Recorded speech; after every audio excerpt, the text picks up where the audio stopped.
You will die today. I swear, you will not leave this compound alive. Madame Gold's voice filled the entire compound like thunder. She stood in the middle of the yard, her wrapper loose around her waist, her eyes red like fire. In her hand, she held a thick wooden stick, waving it in the air like a mad woman. But what happened next?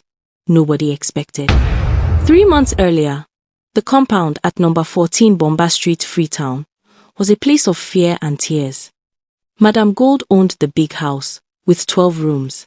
She rented them to poor people who needed somewhere to stay. But Madame Gold was not a kind woman. She was wicked. Very, very wicked.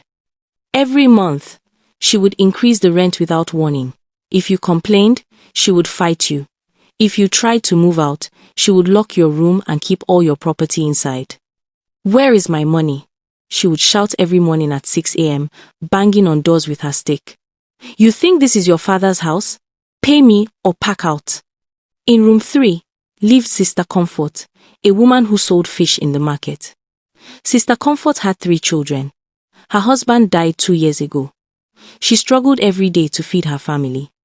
One month, Sister Comfort could only pay half the rent. She came to Madame Gold with the money and tears in her eyes. "Madame, please, my son is sick. I used some of the money for hospital.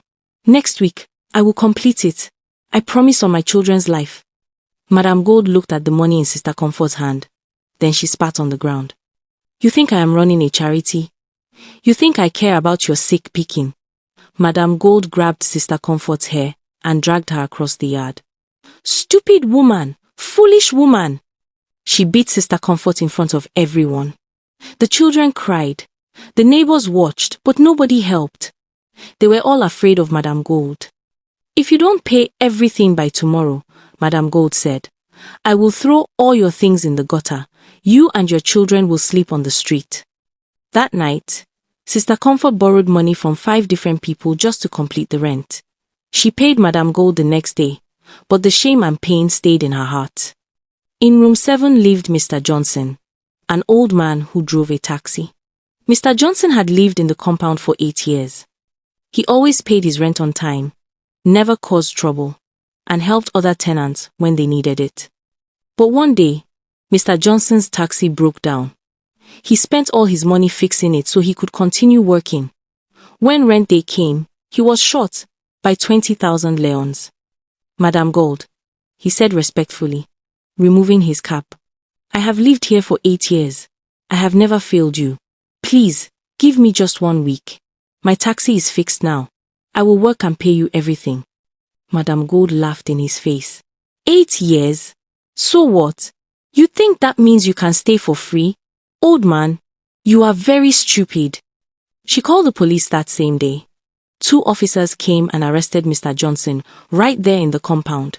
They took him to the station and locked him in a cell like a criminal. The other tenants collected money together to bail him out. When Mr. Johnson came back, he was so ashamed that he packed his things and left the compound forever.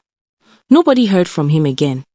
This was how Madame Gold ruled her compound, with fear, with wickedness, with police officers who she paid to do her dirty work. The tenants hated her, but they could do nothing. Where would they go? Rent was expensive everywhere in Freetown. They were trapped like rats in a cage. One day, Sister Comfort would whisper to the other tenants, "One day, God will punish that woman." But days became weeks. Weeks became months, and Madame Gold only got worse. Then, on a hot Tuesday morning, everything changed. A girl came to look at room 10, the small room at the back of the compound. She was alone, carrying only one small bag. She looked about 20 years old, but her eyes looked older, like she had seen many things in life. "I am Amina," she told Madame Gold. "I need a room. I can pay 6 months in advance." Madame Gold's eyes grew wide. 6 months in advance? Nobody had ever paid that much at once before. She smiled, showing all her teeth. "My daughter, welcome. This room is perfect for you. Very nice, very clean. Come, let me show you." The room was not nice. The roof leaked when it rained. The window was broken. Rats lived in the corners, but Amina looked around and nodded. "I will take it," she said, She counted out the money right there, clean new notes. Madame Gold's hands shook as she took it. She couldn't believe her luck. "You are welcome to this compound," Madame Gold said sweetly. "If you need anything, just call me.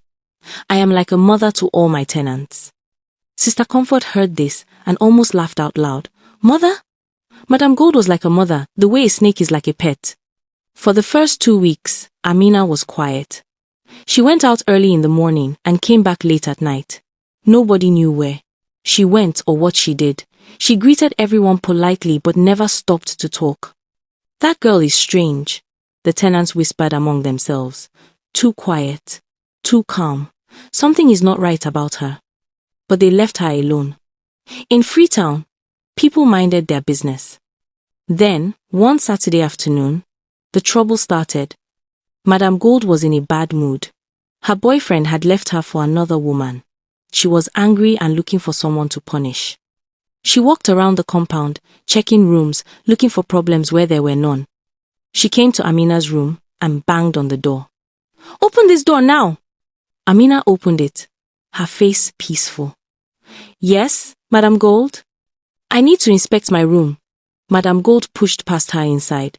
She looked around, touching things, throwing things aside. "What is this? You are burning candles in my room? Do you want to burn down my house?" There were no candles anywhere. Madame Gold was lying. "I don't burn candles, madame," Amina said quietly. "Are you calling me a liar?" Madame Gold's voice rose. "You small girl, are you calling me a liar in my own house?" The other tenants heard shouting and came outside to watch. They knew what was coming. They had seen this before. Madame Gold was about to destroy another person's life. "Madame, I am not calling you a liar," Amina said, still calm. "I am just saying I don't use candles. You can check everywhere." "Shut up!" Madame Gold slapped Amina across the face. The compound went silent. Nobody had ever seen Amina angry before. But now, something changed in her eyes. Something dark and dangerous, like a storm forming in the sky. "You should not have done that," Amina said softly. Madame Gold laughed. "What will you do?" "Nothing. You will do nothing because I am the landlady here. I own this place. I own you. If I want, I can throw you out right now. What I paid you, I will keep it. Try me and see." She raised her hand to slap Amina again. That was when Amina caught her hand in midair. Madame Gold tried to pull away, but couldn't. Amina's grip was like iron, like stone. No matter how Madame Gold twisted and pulled, she could not free her hand. "Let me go," Madame Gold screamed. "Let me go, or I will call the police. I will make them lock you up forever." "Call them," Amina said. Her voice was still quiet, but now there was something else in it. Something that made everyone watching feel afraid. "Please, call them right now." Madame Gold pulled out her phone with her free hand and dialed. "Inspector Bangura, come quickly to my house. A mad girl is attacking me. She wants to kill me. Come now with your men." She hung up and smiled at Amina with evil in her eyes. "You are finished. In 10 minutes, you will be in a cell. I hope you enjoy prison food." But Amina just smiled back. And that smile was the most terrifying thing anyone in that compound had ever seen. Amina released Madame Gold's hand and stepped back. The entire compound waited. 10 minutes felt like 10 hours. Everyone stood frozen in their spots, watching, waiting to see what would happen. Sister Comfort whispered to the woman beside her, "That girl is going to suffer now. The police will beat her. They will lock her up and throw away the key." "I feel sorry for her," another tenant replied. "She seems like a nice girl. But nobody can defeat Madame Gold. Nobody." Soon, they heard the sound of a vehicle. Inspector Bangura's pickup truck stopped outside the compound gate. 3 policemen jumped out, all of them big and mean-looking. They carried batons and moved like soldiers, going to war. Inspector Bangura was a tall man, with a fat belly and small eyes. He had been helping Madame Gold terrorize tenants for 5 years. She paid him well every month, and he did whatever she wanted. "Where is she?" Inspector Bangura shouted as he entered the compound. "Where is the troublemaker?" Madame Gold ran to him like a child running to her father. She grabbed his uniform and pointed at Amina with shaking fingers. That one there. That small girl. She attacked me in my own house. She tried to kill me. Look at my hand. See how red it is. She nearly broke my bones. Inspector Bangura looked at Amina. He expected to see fear in her eyes. He expected her to start begging and crying. But Amina just stood there, arms folded across her chest, that same small smile on her face. You, Inspector Bangura said, walking toward her with his chest pushed out. What is your name? Amina. Amina what? Full name. Just Amina. That is all you need to know. The other policemen gasped. Nobody talked to Inspector Bangura like that. Not in Freetown, not anywhere. Inspector Bangura's face turned red with anger. You have mouth, eh? You can talk back to police officer? We will see if you will still have mouth in the station. Boys, arrest her. The two other officers moved toward Amina. They grabbed her arms roughly, one on each side. You are under arrest for assault and threatening behavior, Inspector Bangura announced proudly. You have the right to remain silent, but anything you say will be used against you in court. Amina looked at the hands holding her arms. Then she looked up at Inspector Bangura. Her smile grew wider. I am giving you one chance, she said quietly. Let me go now, apologize, and leave this compound. If you do that, I will forget everything that happened here today. Inspector Bangura laughed so hard his belly shook. You hear this small girl? She's threatening me. Me, Inspector Bangura, the same man who has locked up armed robbers and murderers. You think you can threaten me? He moved closer to Amina's face. Let me tell you something, small girl. Where you are going, there is no window, there is no bed, just cold floor and rats. By tomorrow morning, you will be crying for your mother. I warned you, Amina said. Her voice was still soft, but something changed in the air. The wind stopped blowing. The birds stopped singing. Even the sun seemed to hide behind clouds. Then Amina moved. What happened next? Nobody could explain properly. Even years later when they told the story, Amina twisted her body in a way that seemed impossible. The two officers holding her suddenly flew backward through the air and crashed into the compound wall. They fell down and did not get up. Inspector Bangura reached for his baton. But before his hand could touch it, Amina was standing in front of him. She didn't walk. She didn't run. She just appeared there, like magic. She grabbed his uniform with one small hand and lifted him off the ground. Inspector Bangura was a big man, over 200 pounds, but Amina held him up with one hand like he was a bag of rice. Put me down, Inspector Bangura screamed. His legs kicked in the air. Put me down. This is assault on a police officer. You will go to prison for life. You have been helping this wicked woman destroy innocent people's lives, Amina said. Her voice was not loud, but everyone heard it clearly. You take her money and do her dirty work. You arrest people who have done nothing wrong. You put them in cells and make their families suffer. You think because you have a uniform, you are above the law? She shook him like a mother shaking a naughty child. You are a disgrace to your uniform, a disgrace to your position, a disgrace to justice itself. Then she threw him. Not hard, but far. Inspector Bangura flew through the air and landed in the big gutter at the edge of the compound. The gutter was full of dirty water and waste. He splashed into it and came up covered in filth, coughing and spitting. The entire compound erupted in shock. Some people screamed. Some ran into their rooms and locked their doors. Sister Comfort fell to her knees, making the sign of the cross and praying in tongues. Madame Gold stood frozen, her mouth open so wide a bird could fly inside. This couldn't be happening. This couldn't be real. That small girl had just defeated Inspector Bangura and his men like they were children. Who are you? Madame Gold whispered. Amina turned to look at her. And in that moment, Madame Gold saw something in Amina's eyes that made her blood turn to ice. She saw power. Real power. The kind that cannot be bought with money or gained through bullying. I am just a girl looking for a place to live in peace, Amina said. But you couldn't let that happen, could you? You had to start your nonsense. You had to show me that you are the landlady, that you have power here. She walked toward Madame Gold slowly. Each step made Madame Gold move backward. Let me tell you something about power, Madam Gold. Real power is not in shouting. It is not in beating people weaker than you. It is not in using police to terrorize innocent people. Real power is in knowing when to be strong and when to be kind. And you have never learned that lesson. Madam Gold's legs were shaking so badly she could barely stand. Please, she whispered, please don't hurt me. Hurt you?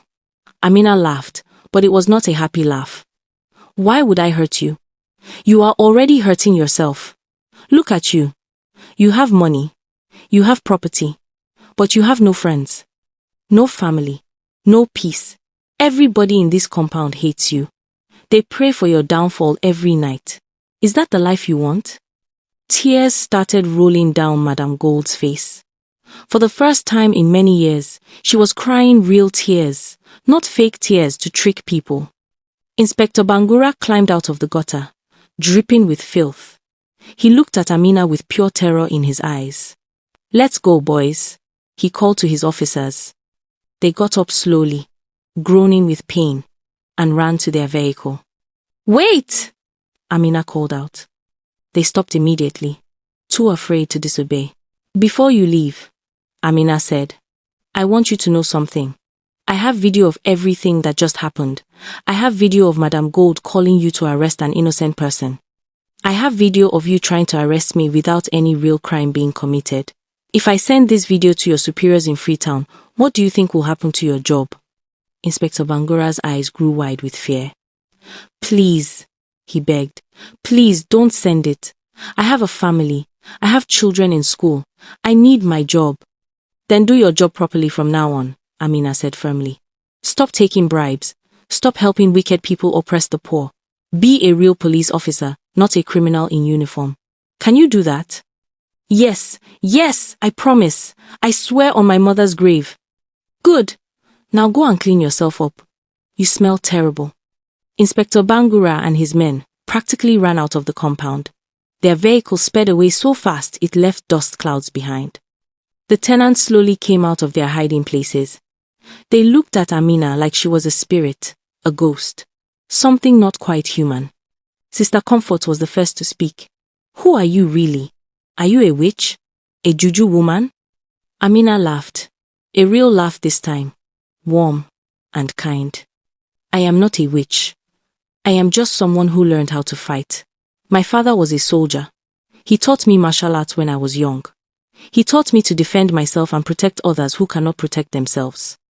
She looked around at all the faces watching her. I came to this compound because I heard about Madam Gold. I heard how she treats people.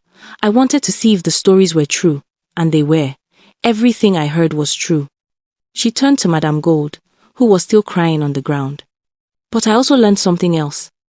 I learned that sometimes wicked people are wicked because they are hurting inside. Sometimes they are afraid. Sometimes they never learned how to be kind. Amina walked to Madam Gold and knelt beside her. Tell me, Madam Gold, why are you so angry all the time? Why do you treat people so badly? Madam Gold sobbed harder. For a long time, she couldn't speak. Then, finally, the words came out. My husband left me, she whispered. 10 years ago. He took everything and ran away with a younger woman. I was left with nothing but this house. I was so angry, so hurt. I wanted everyone else to feel the pain I was feeling. So I became wicked. I became the person I am today. The compound was silent. Nobody expected this. Nobody knew Madam Gold had this story buried inside her. Pain is not an excuse to hurt others, Amina said gently. Your husband hurt you, yes. But these people here, they did not hurt you. Sister Comfort did not hurt you. Miss Johnson did not hurt you. Yet you made their lives miserable. You made them suffer for something they did not do. Madam Gold nodded, still crying. I know. But I didn't know how to stop. The anger just grew and grew inside me until it became who I was. Amina helped Madam Gold stand up. It is not too late to change. It is never too late. But you must want to change. You must choose to be different. Madam Gold looked around at all the tenants watching. She saw the fear in their eyes, the hatred, the pain she had caused them, And for the first time in 10 years, she felt shame. Real shame. "I am sorry," she said, her voice breaking. "I am so sorry. Sister Comfort, I am sorry for beating you, for taking your money when your child was sick, for making you borrow from others just to pay me." She turned to face the entire compound. "I am sorry to all of you. I have been wicked. I have been cruel. I have been everything a landlady should not be. I don't expect you to forgive me today. But I promise, from this moment, I will change. I will be better. I will be the landlady you deserve." Sister Comfort stepped forward. Tears were running down her face too. "We all make mistakes, Madam Gold. We all have pain inside us. If you truly want to change, we will give you a chance." One by one, the other tenants nodded. They had seen something extraordinary today. They had seen a wicked woman broken down and humbled. They had seen the impossible happen. From that day forward, Madam Gold became a different person. She reduced everyone's rent by 30%. She fixed all the broken windows and leaking roofs. She stopped shouting at people and started greeting them with kindness. When tenants were late with rent, she would ask them what was wrong and try to help instead of calling the police. She started a small shop in the compound where people could buy food at cheap prices. The transformation was so complete that people from other compounds would come just to see if the stories were true. Was this really the same Madam Gold who terrorized Bomba Street for so many years? Amina lived in room 10 for 2 more years. She became like a daughter to Madam Gold and a sister to all the tenants. She taught Sister Comfort's children martial arts so they could defend themselves. She helped Mr. Johnson when he returned to the compound, welcoming him back with open arms. Then one morning, Amina packed her small bag and said goodbye. "Where are you going?" Madam Gold asked, tears in her eyes. "There are other places that need help," Amina said with a smile. "Other wicked landlords who need to learn their lesson. Other Madam Golds who need to meet their match." She hugged Madam Gold tight. "But you don't need me anymore. You have found the kindness inside yourself. That is the greatest power of all." As Amina walked out of the compound gate, every single tenant came out to wave goodbye. They called out blessings. They thanked her. They cried. And Madam Gold stood at her doorway, watching the mysterious girl who had changed her life forever, and whispered, "Thank you. Thank you for showing me who I could be." Years later, people in Freetown still tell the story of the wicked landlady who met her match. They tell it to their children and their grandchildren. They tell it to remind everyone that wickedness never wins in the end. That there is always someone stronger. That change is always possible, no matter how far you have fallen. And sometimes, late at night, when the compound at number 14 Bomba Street is quiet, you can hear Madam Gold praying, not for money, not for power, but for the strength to remain kind, to remain changed, to remain the person Amina helped her become. Because the wicked landlady learned her lesson the hard way. But she learned it, and that made all the difference. If this story touched your heart, taught you something, or made you believe that change is possible, please do me a favor. Hit that subscribe button and turn on the notification bell so you never miss our stories. Drop a comment below and tell me, what lesson did you learn from Madam Gold's story? Have you ever met someone like Madam Gold who changed their ways? What other African stories do you want to hear next? To everyone who has been with me from the beginning, watching story after story, supporting this channel with your views, likes, comments, and shares, thank you from the bottom of my heart. You are the reason I keep bringing these stories to life. You are the reason these African tales continue to inspire, teach, and entertain. Your loyalty means everything to me, and I see you. I appreciate every single one of you who comes back week after week, story after story. You are not just subscribers, you are family. You are part of the African Tales community, and together we are keeping our stories alive and sharing the lessons our ancestors taught us. Special shout out to those of you who comment on every video, share my stories with your friends and family, send me messages of encouragement, suggest new story ideas. You are the real MVPs.